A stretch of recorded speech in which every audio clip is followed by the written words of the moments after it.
안녕하세요. 저는 천주교 한마음 한몸 운동본부 자살예방센터장 차바오나 바오로 신부입니다. 이번 과는 저번 과에 이어서 자살 사건 발생 후 그들을 어떻게 도울 것인가에 대한 챕터입니다.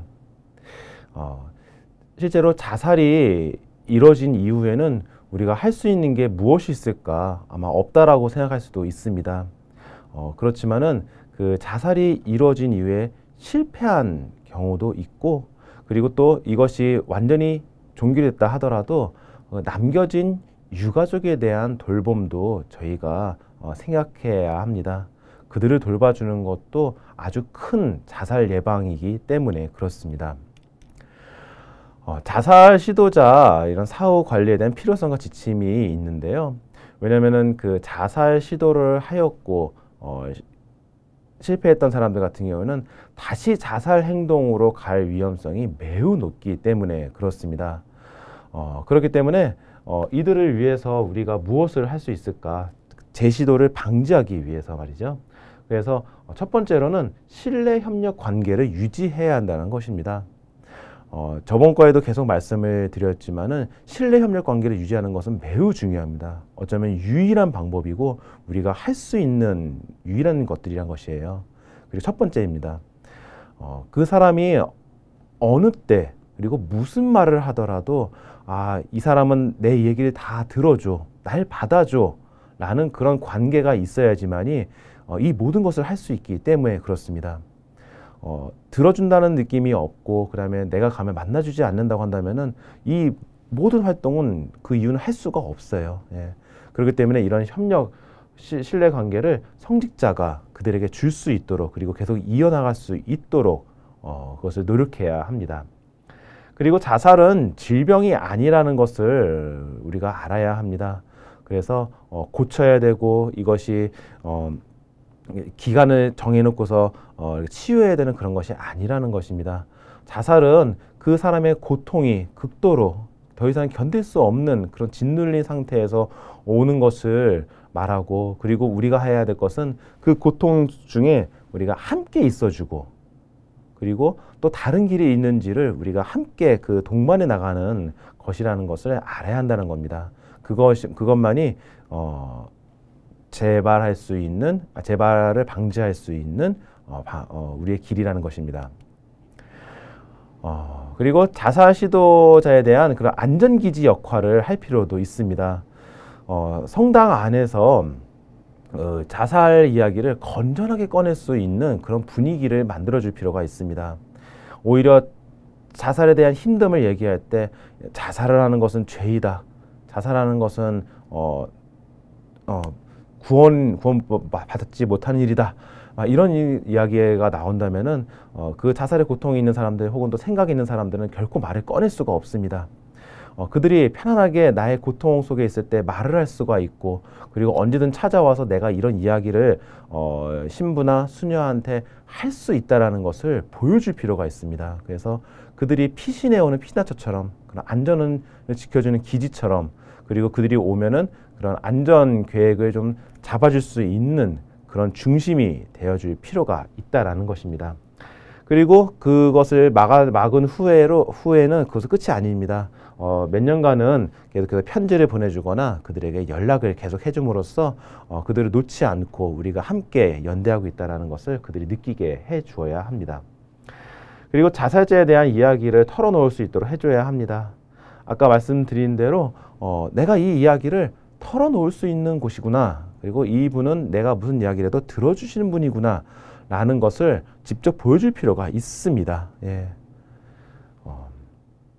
그래서 그들이 찾아올 수 있는 곳으로서, 그리고 그 편안한 안식처로서 성직자들이 그런 역할을 해 주어야 합니다. 그리고 자살 시도가 매우 임박한 경우가 있습니다. 그럴 때는 어떻게 해야 되는지 말입니다. 그럴 때 자살 가능성이 굉장히 높은 것을 판단될 때는 지체 없이 전문가한테 연결할 필요가 있습니다. 내가 이 사람에 대한 책임을 끝까지 져야 된다라는 그런 마음도 굉장히 중요합니다. 어떤 경우나 포기하지 않겠다. 하지만은 우리가 능력적인 면에 있어서 다른 사람과 함께 이 사람을 돌보는 것은 반드시 있어야 합니다. 그래서 특히 역부족이라고 느낄 때에는 지체 없이 전문가한테 연결해 주셔야 돼요. 예, 함께 돌봐야 합니다. 그리고 이 응급실을 이제 가게 될 때가 있어요. 이제 시도가 일어났고 아주 급박한 상황에서는 응급실을 가야 돼야 합니다.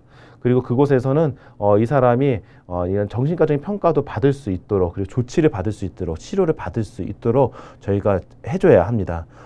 굉장히 그 개입 강도가 아주 높은 상태라고 할 수 있겠죠. 그리고 응급실 이송 시에는 주의사항이 필요합니다. 사람이 많이 필요해요. 4~5명 정도가 함께 동반을 해가지고서 뭐 혹시 그 약물을 먹었다면은 무슨 약을 먹었는지도 갖고 가야 되고, 또 그들이 의식을 회복했을 때는 철저한 감시가 필요합니다. 그 잠깐 한눈 파는 사이에도 다시 시도가 이루어지는 경우가 상당히 많습니다. 명심하셔야 돼요. 눈을 떼시면 안 돼요. 그렇기 때문에 많은 분들이 돌아가면서 이분을 지켜야 합니다. 그리고 입원 중에서도 이들이 지속적인 그런 함께 있어줌으로써 관찰도 하시고, 그리고 또 그런 또 위험적인 요소들이 보이지 않도록 환경에서 격리를 할 필요가 있어요. 예. 특히 높은 데는 정말 위험해요. 순간적으로 충동적으로 이루어지는 경우가 굉장히 많습니다. 그래서 이 이후에도 어떻게 해야 될지를 함께 사람들이 그런 것들 전략을 수립할 필요가 있습니다. 그리고 자살 유가족에 대한 사후 관리가 정말로 필요합니다. 왜 자살 유가족에 대한 사후 관리가 필요한가 하면은 이분들의 자살 위험성이 매우 크기 때문에 그렇습니다. 이제 곧 살펴보실 이분들의 그런 심리 상태를 보면은 자살 위험에 굉장히 크게 노출되어 있고요. 또 한편에서는 그 친한 관계이기 때문에 정서적으로 비슷합니다. 비슷한 어려움이 있을 때 비슷한 방법으로 이것을 해결하려고 하는데, 그렇기 때문에 자살이 매력적인 해결책으로 보이는 경우도 있습니다. 자살 유가족이라고 하는 것은 반드시 가족만을 말하는 것은 아닙니다. 그와 친했고 그와 함께 지냈고 그와 정서적으로 그런 공감대를 유지하고 살았던 많은 사람들도 다 유가족이라고 이야기합니다. 그렇기 때문에 보통 자살자 한 명에게는 대략 8명, 10명 정도의 자살 유가족이 있다라고 생각을 하셔야 합니다. 그 영향은 굉장히 큽니다. 자살 유가족의 사후 관리성이 필요함이 있는데, 그 유가족은 외상후 스트레스, 그다음에 우울증, 정신질환에 노출되기가 굉장히 쉽습니다. 그리고 그것은 후속 자살로 이어지기가 쉽다라는 것이죠. 그리고 그 자살자와 함께했던 사람들은 그 죽음을 막지 못했다는 죄책감, 무력감, 수치감, 분노, 우울감, 그런 부정적인 감동을 갖기가 쉽습니다. 신호를 보냈는데도 내가 외면했다는 생각이 들 수도 있고, 혹은 신호를 못 받을 수도 있어요. 예, 못 받을 수도 있습니다. 그러면은 그 무엇이 신호였을까 계속 고민하고 끌탕을 끓이는 거죠. 마음속으로요. 내가 그때 알아줬더라면 라는 그런 후회감이 드는 겁니다. 그래서 그 유가족을 돌보는 것도 아주 큰 자살 예방이라고 할 수 있겠습니다. 이 사별자의 특징이 몇 가지가 있습니다. 일반적인 사별 같은 경우에는 그 충격, 그리고 그리움, 혼란, 그리고 이제 극복의 단계를 이제 거쳐가는데, 이 자살자 같은 경우에는 그 극복이 아니라 계속 빙글빙글 도는 그런 도식을 볼 수가 있습니다. 어떤 특징들이 있냐면은, 첫 번째 고의성인데, 그쵸, 자살은 고의성이 있어요. 그렇기 때문에 그 주변 사람들이 무능감, 버림받았다는 느낌, 그리고 분노, 이런 것들이 있을 수밖에 없습니다. 예, 그 자살 유가족들은 나한테 어떻게 이럴 수가 있어 라는 그런 감정들인 거죠. 그리고 또 갑작스럽습니다. 예, 그 마음의 준비를 하지 못한 그 사별의 충격은 굉장히 큽니다. 더군다나 자살이라고 하면 더욱더 그 충격은 배가가 됩니다. 그렇기 때문에 개인적인 그런 삶의 균형도 완전히 무너져 버리고 심리적인 균형도 무너져 버리는 상황이기 때문에 그런 위기 상황이 발생할 수 있는 확률이 굉장히 높아지게 되는 겁니다. 실제로 자살 유가족자 같은 경우에는 직장도 그만두고 언제나 그냥 계속 울고만 싶은 그런 심정에 계신 분들이 너무 많으세요. 하지만은 삶 때문에 어쩔 수 없이 직장에 나가고 사회생활을 하면서 사람들 앞에서 웃을 수밖에 없고 그런 고통 속에 있는 분들이 정말 참으로 많습니다. 그리고 또 폭력성이 있는데요. 자살이라고 하는 것은 어쩌면은 다른 사람을 죽이지 못하기 때문에 나 자신을 죽이는 것이라고 할 수 있겠습니다. 그런 큰 폭력성을 지니고 있어요. 그런데 그 폭력성이 결국 어디로 향하고 있었느냐? 주변 인물들을 향하고 있었다는 것이죠. 그렇기 때문에 그 나를 향한 폭력성이라는 것을 자살로서 이제는 알게 되는 거거든요. 그때 그 충격도 굉장히 크게 됩니다. 그리고 수치심이 있죠. 주변 사람들이 자살 유가족에 대해서 그렇게 비판적으로 보는 시각이 있다는 거죠. 낙인 효과, 스티그마 효과라고 하는 낙인 효과라고 하는데, 그래서 그 자살에 대한 수치심을 또 가지고 있습니다. 지금 계속 나오는 게 유가족들의 그런 지금 특징들을 말하고 있는 거예요. 그리고 또 죄책감이 있습니다.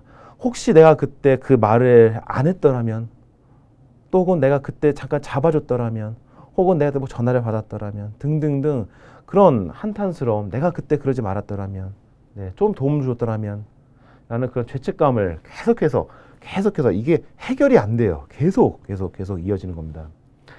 그리고 아까 말했던 뭐 수치심을 얘기했는데, 그래서 자살한 가족에 대해서 자살했다고 말하지 않아요. 그냥 지병이 있었다 뭐 등등등 간단히 자살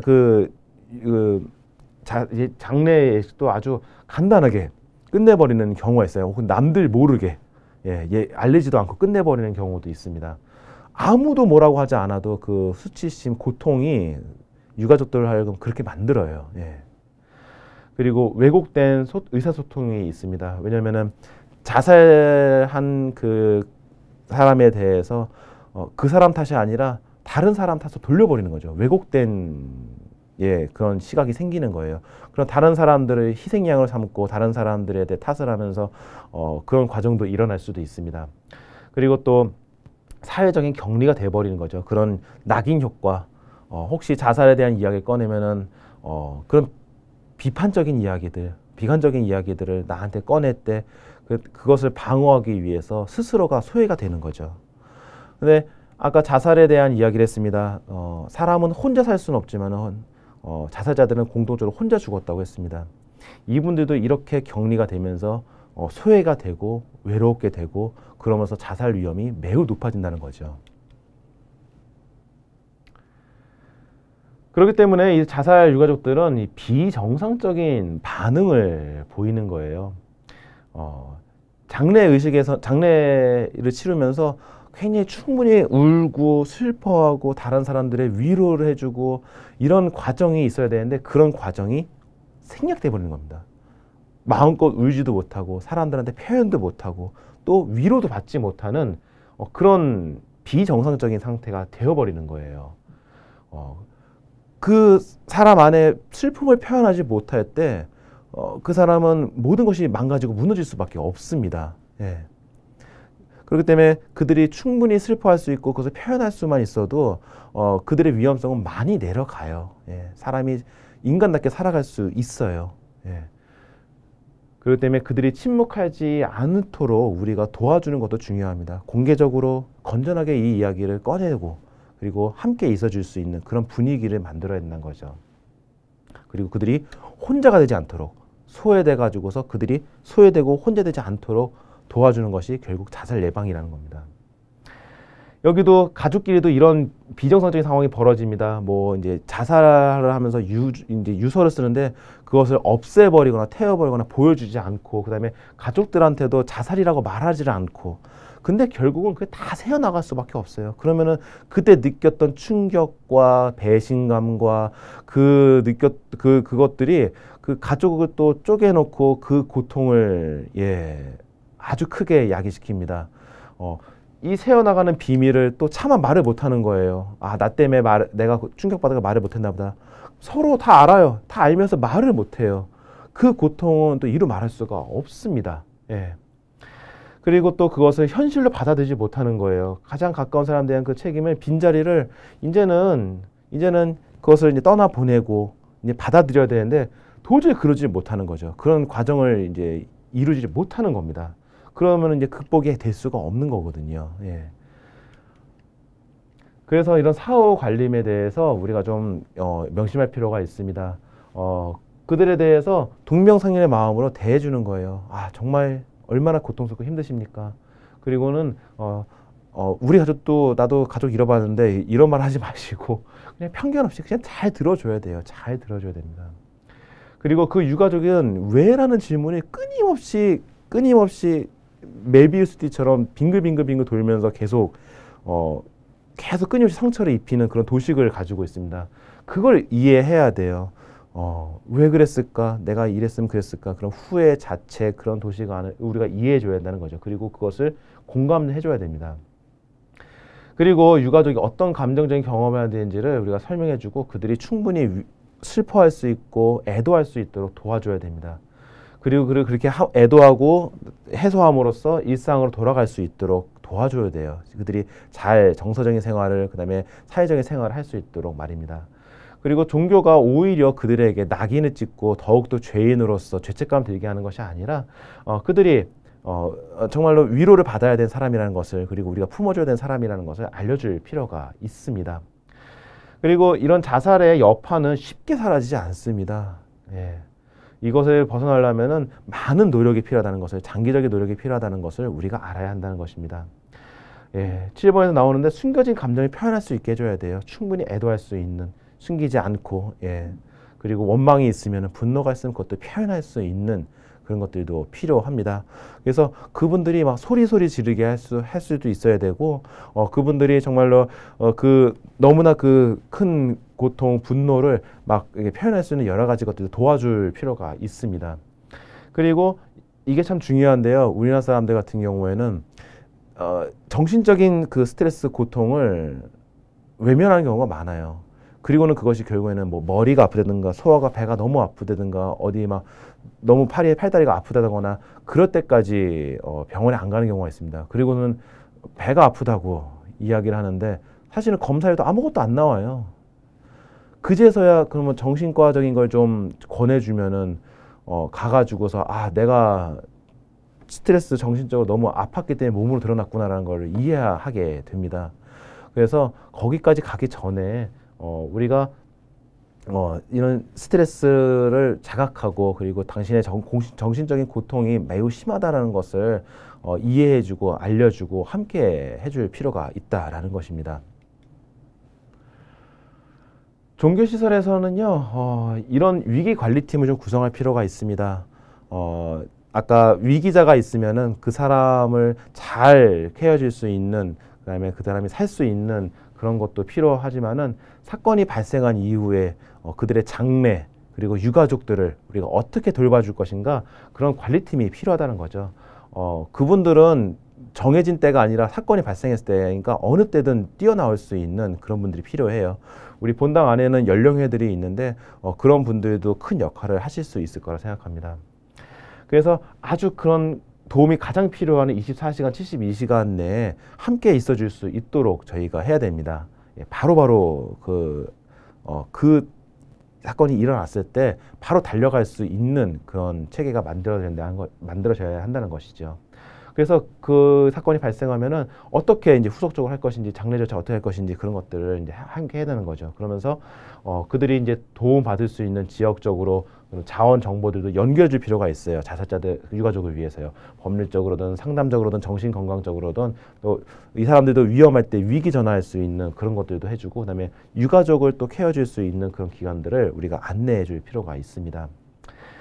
그러면서 우리 교회 안에서도 자살자에 대해서 사람들이 바라보는 그런 시각들에 대해서 저희가 막아줄 필요가 있어요.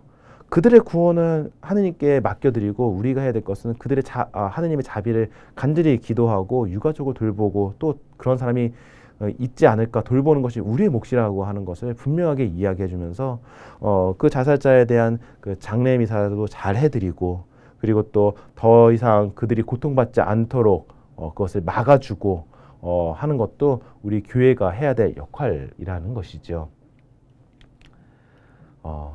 저희 천주교 한마음 한몸 운동본부 자살예방센터에서는 그래서 이런 유가족들을 위한 여러 가지 프로그램들을 하고 있습니다. 매월 정기적으로 원래 미사를 하고 있습니다. 우리 유가족분들이 오셔가지고서 우리 전례 안에서 충분히 그 위로를 받고 갈 수 있도록 미사와 함께 모임을 하고 있습니다. 다른 좋은 모임도 여러 가지가 있지만은 우리가 그 신자들이 그 전례 안에서 받을 수 있는 하느님의 위로를 받을 수 있도록 그런 시간을 하고 있고요. 그리고 또 우리 자살 유가족 및 사별자들을 위한 그 1일 피정도 저희가 하고 있습니다. 그래서 나이대별로도 이렇게 하고 있고요. 이분들이 그 일상을 떠나서 이렇게 그 내 삶을 떠나서 편안하게 계시면서 그리고 나를 돌이켜 보고 또 하느님께서 나와 언제 함께 하셨는지를 그런 찾는 그런 시간을 피정 동안에 갖게 됩니다. 그리고 이런 피정을 또 1박 2일 피정으로도 저희가 함께 하고 있습니다. 하루짜리 만나는 도 있지만은 1박 2일이라는 더 긴 시간 안에서 더 깊고 농밀한 그런 만남 속에서 서로가 서로를 위로할 수 있는, 그리고 하느님께서 우리를 위로하신다는 것을, 그리고 나와 언제 어떻게 함께 하시는지를 찾는 그런 여정이라고 할 수 있겠습니다. 저희 천주교만의 특색을 가지고 있는 프로그램들이죠. 네. 그리고 이제 8회기 단기 모임이 있습니다. 자조 모임이죠. 우리 유가족분들이 함께 모이셔가지고서 매주 8번의 모임을 통해 가지고서 함께 애도를 하고 또 함께 서로를 위로하는 그런 자리를 함께 하고 있습니다. 네, 여기까지 저희가 이렇게 유가족 분들을 위한 도움들을 어떻게 줄 수 있는지, 그리고 그 유가족 분들을 우리가 어떻게 이해를 해야 되는지, 그분들의 그런 자책 도식이라든가 그분들의 특징들, 그런 심리들을 저희가 이번 3과에서 살펴봤습니다. 그리고 또 자살 그 재발 방지를 위해서 우리가 어떤 노력들을 기울여내지도 우리가 함께 살펴봤습니다. 그러면은 저희가 계속 했던 얘기 중에 하나가 전문가에게 연결을 해주고, 그리고 또 다른 자원에 연결을 시켜준다는 얘기를 계속 했는데, 어디로 연결해 줘야 될지, 어떤 자원이 있는지를 우리 다음 사과에서 살펴보도록 하겠습니다. 우리가 어디에서 도움을 받을지 말입니다. 저희가 혼자서 돌보는 것은 안 됩니다. 우리가 함께 돌봐야 되고, 그리고 또 여러 기관과 함께 할 때 비로소 그 한 사람의 생명을 온전히 지켜주고 그가 인간다운 삶을 살아갈 수 있도록 도와줄 수가 있습니다. 가장 가깝게는 비공식적인 도움으로는 친구, 가족들이 있습니다. 아까 보호 요인을 말씀드렸는데, 가족과 친구들은 가장 옆에서 그리고 가장 가까이에서 볼 수 있는 그런 도움을 줄 수 있는 사람들이라고 할 수 있겠습니다. 그리고 공식적인 도움으로는 보건 전문가라든가 뭐 의사, 뭐 아니면 또 그 선생님들, 교사, 그리고 또 종교적인 성직자들, 이런 분들도 또 찾아가서 도움을 받을 수 있는 분들이라고 할 수 있겠습니다. 그래서 저희가 나 스스로가 정말로 어렵고 힘들고 그다음 도움이 필요하다라는 것을 느낀다고 한다면은 여러분들은 도움을 받을 수 있는 사람들입니다.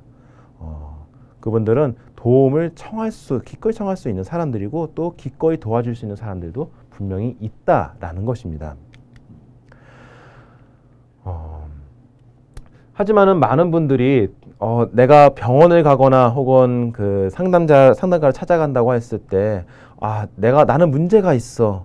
그리고 내가 사회적으로 나는 이제 앞으로 제대로 살 수 있는 사람이 아니야 라는 이런 수치심, 오명, 이런 것들을 갖는 경우가 많습니다. 하지만은 그렇지 않습니다. 이런 정신적인 질환이라든가 아니면은 그 삶 안에서 스트레스가 너무 심해서 그 큰 고통에 짓눌리는 것은 그 어느 누구나 다 겪을 수 있는 문제이고, 그리고 누구에게나 벌어질 수 있는 일이라고 할 수 있겠습니다. 그렇다면은 도움을 받는 것도 그 누구도 할 수 있는 것이고, 그리고 그것은 당연히 받을 수 있는 일들이라고 하는 것입니다. 그렇기 때문에 여러분들이 그 치료를 받아야 되고 치료 방법을 받아야 되는데 잘 모를 때, 그리고 나를 도울 수 있는 사람은 아무도 없어 라고 생각하기가 쉬운데 그렇지 않다라는 겁니다. 여러분들이 아무리 내몰린 상황에서도 여러분들을 도와줄 수 있는 방법은 반드시 존재합니다. 예. 그래서 내가 말을 해봤자 아무도 안 들어줄 거야 라고 하지만은 실제로 가족과 친구들한테 내 어려움을 호소했을 때 나에게 관심 갖고 도와줄 수 있는 경우가 상당히 많습니다. 그리고 또 전문적인 이런 연결로서 이어질 수도 있고, 그리고 가면은 실제로 도움을 받습니다. 받아요. 실제로 받을 수 있으니까 꼭 좀 찾았으면 좋겠습니다. 너무 안타까운 경우가 많아서요. 그래서 이렇게 치료를 받는 거를 내가 살 수 있는 방법이다라는 것을 여러분들도 아셔야 합니다. 그리고 내가 이런 것을 미리 한번 찾아보시는 것도 도움이 됩니다. 나 자신한테 도움이 되고, 내 이웃에게 도움이 되고, 내 형제에게 도움이 됩니다. 아직 어렵기 전에 미리 뭐 어디다 연락하면 되겠지, 누구한테 상담하면 된다, 혹은 어디 찾아가면 된다, 이런 걸 할 때 내가 어려울 때에도 내가 찾아갈 수 있고, 그리고 또 힘든 사람을 만났을 때 그렇구나 라고 이야기를 잘 들어준 다음에, 근데 혹시 여기 나랑 같이 가보지 않겠니? 아니면 혹시 여기로 연락해보는 건 어떻니? 라고 연결해 줄 수가 있거든요. 네. 그것만으로도 사람의 생명을 살릴 수가 있습니다. 네, 그래서 정보기관 안에서는요, 이렇게 보건복지부 안에서도 자살 예방 상담 전화가 있고 24시간 전화입니다. 언제든 전화할 수 있어요. 그 다음에 또 이런 희망 전화도 24시간 언제든지 할 수가 있습니다. 그 다음에 수화 상담도 할 수 있어요. 예. 그래서 청각장애인, 언어장애인 분들도 이렇게 더 도움을 받으실 수가 있고요. 인터넷 채팅으로 도움을 받으실 수 있습니다. 그 다음에 권역별로는 이렇게 지역별로도 사이버 상담실, 그리고 또 전화 상담실, 찾아와서 하는 상담실, 이런 것도 다 받으실 수가 있습니다. 그래서 서울, 부산, 뭐 이렇게 다른 각종 지역에서도, 지자체에서도 다 이렇게 정신건강복지를 위한 이런 도움을 받을 수 있는 것들이 있습니다. 그래서 여러분들 지역 안에서 도움 받으실 수 있는 것들을 미리 알아두시기 바랍니다. 나와 이웃과 형제들의 생명을 위해서 말이죠. 또 민간기관 안에서는요, 한국자살예방협회도 있고요, 중앙자살예방센터도 있고, 그다음에 한국생명의 전화, 그다음에 또 특별히 청소년들을 위한 전화도 있고요, 사랑의 전화도 있고, 이런 각종 상담 전화들도 여러분들이 이용하실 수 있습니다. 종교기관 안에서도 이렇게 도움을 받으실 수 있는 곳이 있습니다. 천주교 한마음 한몸 자살예방센터, 기독교 라이프 호프, 불교 자비의 전화, 원불교 둥근마음 상담연구소 센터가 있습니다. 저희 천주교 자살예방센터에서도 유가족분들을 위한 여러 가지 프로그램들이 있고요. 그리고 또 자살 예방 활동을 위한 활동가 양성, 그리고 교육, 그다음에 캠페인 등을 다 진행하고 있습니다. 그래서 나 자신과 이웃을 위해서 이런 연락처들을 여러분들이 잘 마련해놨다가 필요할 때 쓰시는 것도 생명을 살리는 일이 될 것입니다. 네, 여러분들 4강까지 강의 들으시냐고 고생들이 많으셨습니다. 이 모든 것들이 한 사람의 생명을 살리기 위한 활동들이라고 말씀드리고 싶습니다. 사람은 혼자 살 수는 없지만은 혼자 죽을 수는 있다고 합니다. 결국 죽는 사람들은 모두 혼자가 된 상태였기 때문에 그렇습니다. 자신의 고통 속에서, 그리고 또 상황 속에서 공동체에서 떨어져 나와서 홀로 있다가 홀로 고통 속에 괴로워하고 홀로 죽음을 맞이하는 그런 사람들이 바로 자살자들이기 때문에 그렇습니다. 때문에 이들을 살리는 유일한 방법은 다시 공동체 안으로 들어올 수 있게 해주는 것입니다. 그들이 혼자가 되지 않게 하고 그들 옆에 있어주고, 그리고 또 우리가 함께 있는 이들 사이에 머물 수 있도록 그들의 말을 들어주고, 그들의 행동을 이해해주고, 그들을 품어주고 하는 것이 진정한 자살 예방이기 때문에 그렇습니다. 여러분들께서도 너도 가서 그렇게 하여라 라는 말처럼 이웃에 대해서 무관심하지 않고 그들을 봐주고 함께 있어주고 또한 함께 돌봐주시기 바랍니다. 강의 들으시냐고 수고 많으셨습니다. 감사합니다.